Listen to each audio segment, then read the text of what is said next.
A reforma trabalhista entrou em vigor em novembro do ano passado. O Jornal do Sudoeste conversou com Ed Pereira, presidente do Sindicato dos Mineradores de Brumado e região, sobre as consequências desses 10 meses de mudança.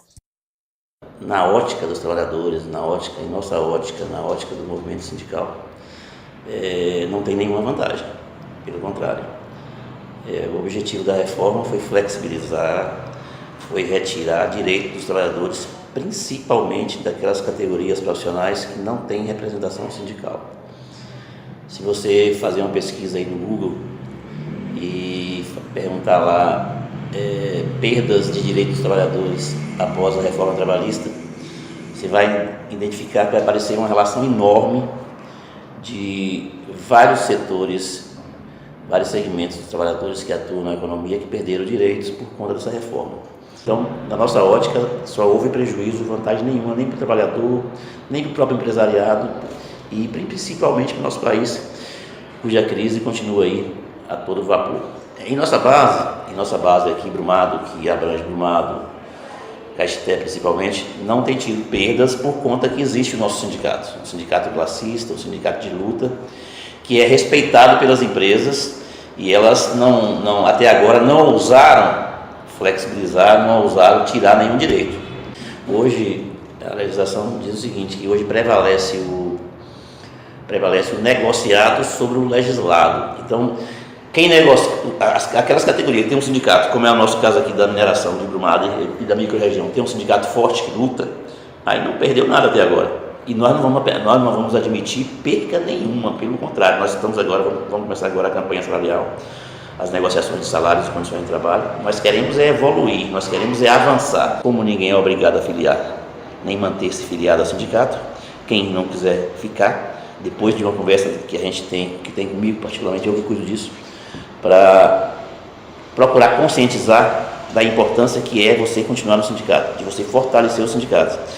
Embora depois da reforma trabalhista já tenha algumas decisões dos tribunais de que só devem ser contemplados com o resultado da negociação aqueles trabalhadores que são sócios do sindicato, certo? Isso tem começado a acontecer, o que a gente apoia, alimenta e vamos estimular, porque não é justo o trabalhador que não é sócio ter as mesmas vantagens, os mesmos direitos que aqueles que são.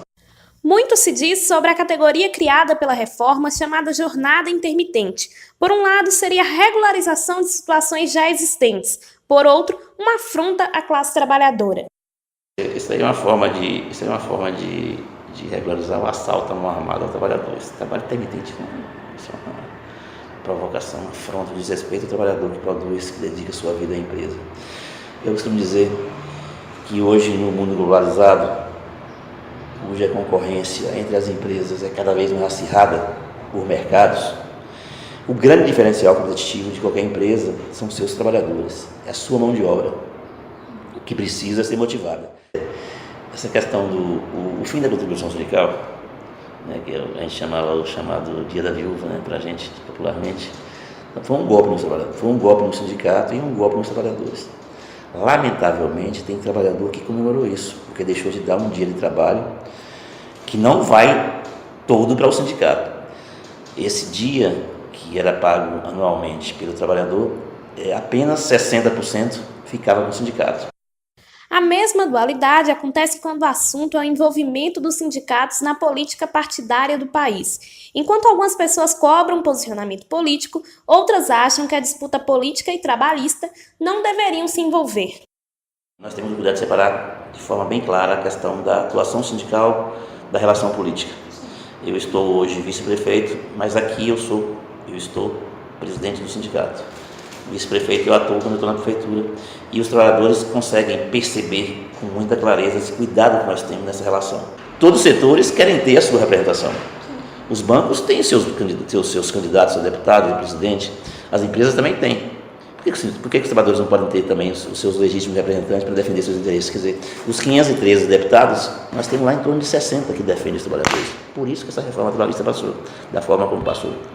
Porque nós temos, mesmo sendo a maioria esmagadora da população, dos eleitores do país, a gente não está sabendo votar, não estamos sabendo escolher os nossos representantes.